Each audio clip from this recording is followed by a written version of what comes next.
Okay, here we go. This is our first learning video for the trip that we are taking to Israel. Currently, we are planning on going in 2026, and we will be going the first week of March. And I think it's really, really important to put ourselves in the right time frame and the right mindset of what we want this trip to be and what we want this trip as the hosts to be for you. For you that are going to go on this trip with us, we want to manage expectations so that you are in the right state of mind, both when we land in country and in for the weeks leading up to it, and even to decide whether you want to go at all with us or not. Maybe the kind of trip that we're putting together isn't quite the trip that you're looking for, and that's okay. But I don't want you to be disappointed when you get there and what we're curating for you as a trip is not at all what you had in your mind. So for me and my anxiety and desires, I always want to know ahead of time what's going on. These videos are going to be that as much as they can be for us to get those expectations and to get those mindsets set long before you ever put down a single dollar of a deposit. We want you to know what you're getting into. And first of all, I think the most important thing that we should do is define what this trip is. And very clearly, we are hoping that this trip is a pilgrimage for you. Now, I've entitled this first session, What the Fuck is a Pilgrimage? And I think that that's really going to be kind of where we go here is I want you to understand that this isn't a tourist trip and this isn't a vacation. This is something that truly is a pilgrimage. It's something that is important. So, what's a pilgrimage? Let's talk about it here. I have some information here pulled up. I'm going to read to you guys just a little bit to help you kind of understand. But the general term pilgrimage, it is a journey to a holy place which can lead to personal transformation, after which the pilgrim returns to their daily life. That's a very, very succinct description of what we hope this trip will be for you. We want to take you to a holy place, that no matter what your background is, no matter where your faith lies, and truly what even your faith is, we're going to a place that is recognized by the three major Abrahamic religions. About half the world's population of the 8 billion people on earth consider this place holy. So we are going to take you there, and we hope that when you return to your daily lives, this trip has made an impact on your personal faith and your personal walk, whatever that may be. So there's a lot of really interesting things here I kind of wanted to share because I really liked some of the things they talk about on these for this trip in general. But keep in mind, like I said, that this is a spot that pilgrims from three different major religions consider holy. Okay, we are going to be walking around in the midst of Muslims, in the midst of Orthodox and traditional Jews, and we are going to be walking around with Christians as well. Now, keep in mind that of those three, the Christians are by far the minority in the country. And we're going to talk about that later in another session. But this is not a majority rules kind of place. This is a place that all of these faiths that are so very, very different all draw their core back to that same Abrahamic God of the Old Testament, of the Jewish scriptures, and of the Islam, of the Islamic faith, all go back to the same God. And so that's why some of these things are so important. One of the great quotes I heard about a pilgrimage at one point is, a tourist is always in danger of becoming a pilgrim, and vice versa.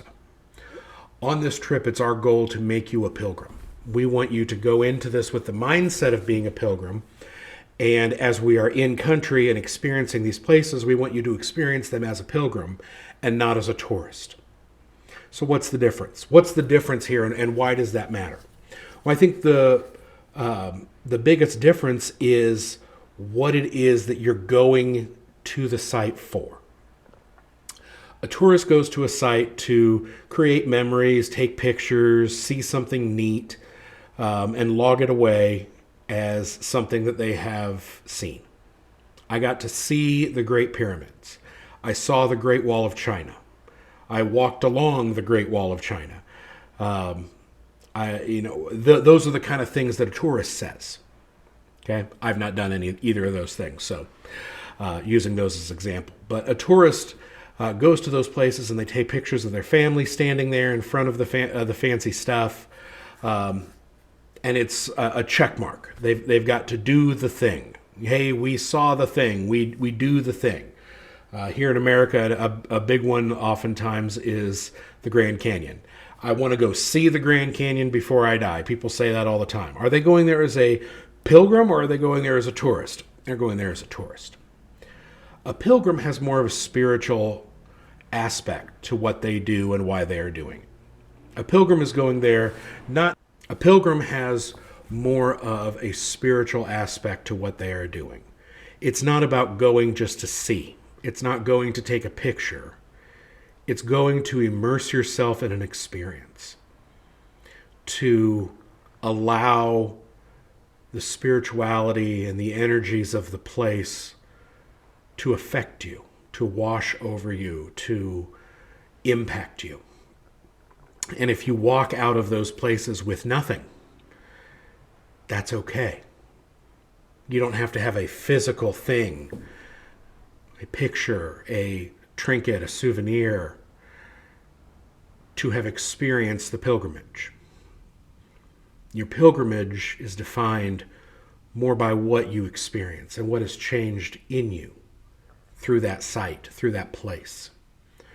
Now, we're going to dozens of specific places over this trip, and I want to treat each one as its own stop and its own pilgrimage.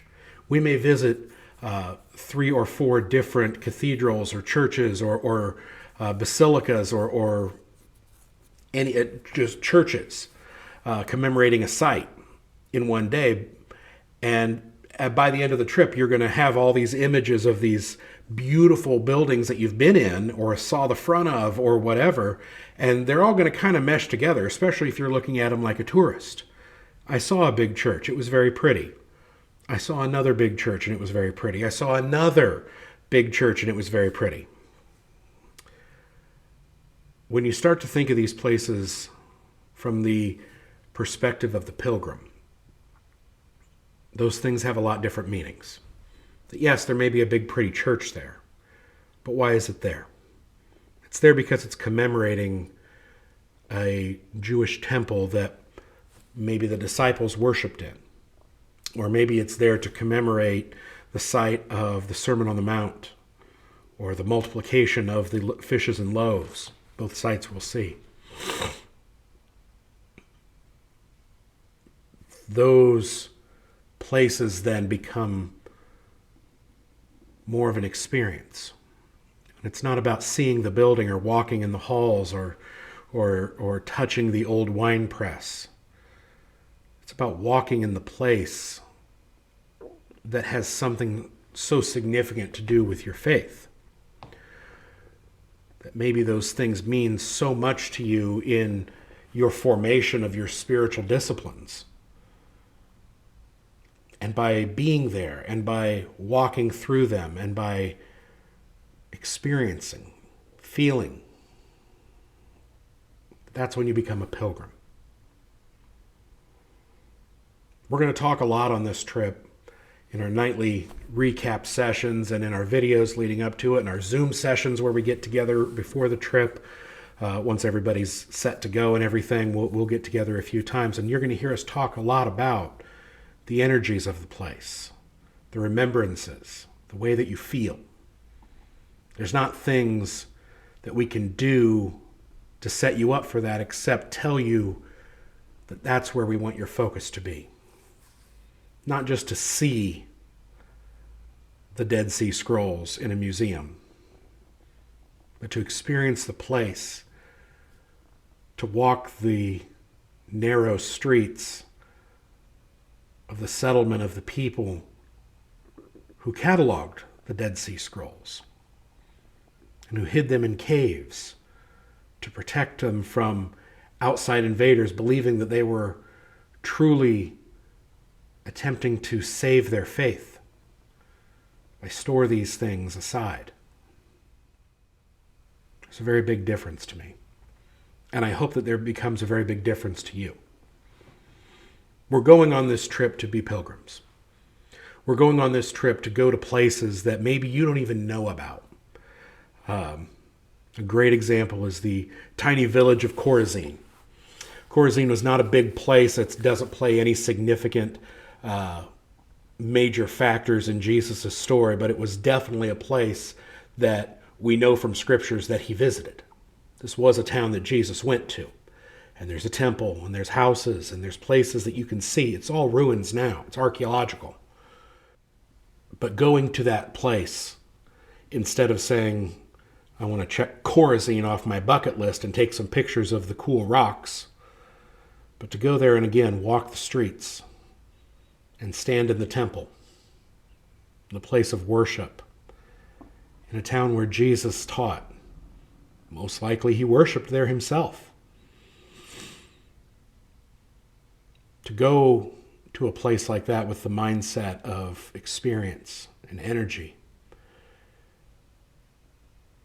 that's the trip that we're taking you on. That's the trip that you're going to see. Now, all that being said, do I encourage you to take pictures? Of course I do. Take pictures of yourself. Take pictures of your roommate. Take pictures of all the places. I came back from a 10-day trip with almost 800 pictures on my phone. Don't stop taking pictures. But don't also be afraid to put the camera down and experience it for a moment. And then pick the camera back up and take a picture to remind yourself of that experience. One of the things that I did at a lot of the churches and the holy sites was they sold rosaries. People on the street were selling them for $1, $2, $5, whatever, never much. And I kept buying them. Not because I'm Catholic and I needed more rosaries, not because I even pray the rosary prayer. I don't even know the rosary prayer.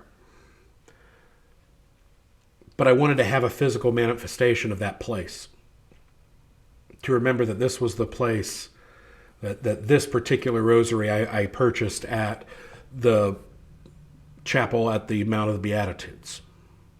So I had that thing that tied me back to that place. So when I look at that particular rosary, it's not because that rosary means anything to me. Really, it doesn't. But it takes me back to that mindset, to that place, to that experience. It's a reminder. These are the kind of things that we want for you.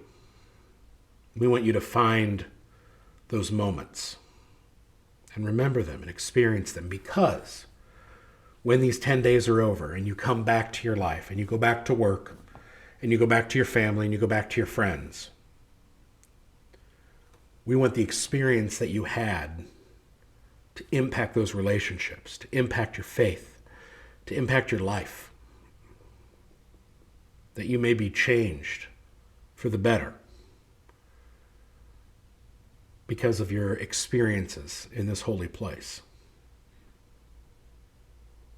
Now again, this is not necessarily a Christian trip, and I don't want you to go into it thinking that's what this is. It's a historical trip to a religious place. Christianity, especially the American version of Christianity, is very foreign in this land. It is a different kind of faith that you're going to see. It's a faith that permeates the people there, whether they are Muslim, whether they are Jewish, whether they are Christian, because they live in a place that is that kind of pilgrimage site to so many across the world. That they know that this is a holy place, that this is a place of faith embodied. You'll see that it affects them, it changes them. It's one of the other reasons while I was there in Jerusalem, I visited a place, and most of our group did, or a big hunk of our group did, that gave tattoos, because in tradition, the pilgrims to Jerusalem would have to go and register, especially when it was a Muslim-controlled city. They still allowed Christians to come, but the people in power wanted to know who those Christians were when they were coming in case there were any kind of problem. So you would go and you would register. You'd say, I'm a pilgrim here. They'd take your name and your information, and they would give you a stamp on your hand that basically said, I'm a pilgrim, I'm here for religious purposes. And you'd go to the temple sites or you'd go to the holy sites. And when you had that stamp, it allowed you to basically be that person in the city, and you weren't being questioned. That was a common practice for 1,000 years. And it got to the point where some of these people that would come regularly, that would visit in pilgrimage to Jerusalem or to Israel on the regular, had to have this done so many times that a local tattoo shop started saying, we'll just tattoo it on you. And it could be a mark of a pilgrim. So that then you wouldn't have to get the stamp every day. You were permanently marked as a pilgrim, as someone who was seeking, as someone who came to this place as a student, as someone in a holy place who can lead to a personal transformation after which the pilgrim returns to their daily life. That it became part of who they were. And so for us on that trip when I went, I said, yeah, I want to be a pilgrim. But I don't want to just be a pilgrim here this time for these 10 days. I want to be a pilgrim in my faith forever. Constantly searching for meaning, for purpose, for what was important to my faith. And so a whole bunch of us got them done. This is mine here. A lot of people got little small ones on their arms or on their legs. But that's what it means to be a pilgrim. To be someone that's searching. Someone that's looking. Someone who's going to experience something, maybe for the first time, maybe for the 10th time. Yes, I am planning on going with you as your host, and it is not my trip, it is yours. But you better believe that when I'm there, and our tour guide is taking us from place to place, that it's still going to mean a lot to me too, because I am still a pilgrim. It's not my first pilgrim voyage there, and it won't be my last. So that's where we are. We're planning our pilgrimage. And I hope that as you prepare both your hearts and your minds for this trip, and as you continue to get ready, or even as you start to think about making the decisions, you keep in mind that this is a pilgrimage and what that's going to mean to you. Because what it means to you may be different than what it meant to me, or what it means to your roommate, or to the other people in the trip. We're going as a group. We'll unpack things as a group. We'll share things as a group, and it'll be a great team bonding kind of time that we'll get to have together. But at the same time, it's individual, just like your faith. We may all gather together on Sundays at churches of different denominations where we all gather together and have kind of the same general idea of what we like and what we don't like, but at the same time, your faith is your own and no one else's. It's not your spouse's, it's not your kids, it's not your parents, it's not your friends, it's not your pastors. It's yours. And I want to help curate this pilgrimage for you that will grow your individual faith. No matter where that faith is based or where that faith goes. Some people may come back from this trip completely in a different place than when they left. Some may come back feeling more strengthened than they ever have in their beliefs. And both are good. I hope no one comes back and throws their faith completely out the window to start fresh, but that may be a possibility as well. We can't control what kind of experience that you have or what it means to your faith. And I don't want to. We want to make sure that you're having the experience, that you are becoming that pilgrim. And what you do with it when you come back home, that's up to you. So, as we move forward, we'll have these monthly videos that'll come out, talk about different things. Feel free to share. Feel free to like. Feel free to do whatever you want to do to them to make sure that the people that you may want to go with you on this trip see it and help to understand it, or keep it to yourself and watch it once, twice, as many times as you need to. Some of the other things we're going to talk about over the coming months, I'm looking at my list. We're going to talk about the history of Israel, why it is we're going there. We're going to talk about what it's like to not be a majority Christian while we're there. We're going to talk about the different locations and the importance of them and the current landscape of what's going on there. That's all before we ever even have the group finalized. I want you to know what we're getting into and what this place means, both to you, to me, and to the people that live there and have lived there for thousands of years. It's a really, really special place. And if you go with the right mindset, with the idea of being a pilgrim, I promise you that you will come back changed. One way or the other, somehow, some way, this trip will have an impact on you. And I feel blessed and honored to be the person that gets to help walk alongside of you as that happens. So thank you for being here. Thank you for watching. Like I said, this is out there for anyone to see and anyone to hear, listen, and understand. So I hope everyone gets to see it. If you have any questions, there will be an email that we are going to get set up, and I believe it's going to come right across the bottom of the screen right now. That'll be the email that you will get things from me on this trip to Israel, and you can also email back, ask questions. If I get some questions, I will try to answer them in the next video going forward right off the bat, so we kind of know what it is. I can get those out of the way. If it's something that we're going to cover later anyway, I may ignore it. That doesn't mean that you won't get your question answered. It just means I've already got that question ready to go. So this will be a journey. We have about a year from now. We will be very close to being in country at this point, if not there already, depending on when the published date of this comes out. But I'm looking forward to it. I'm looking forward to going back to a place that I think is very special and getting to share that with all of you.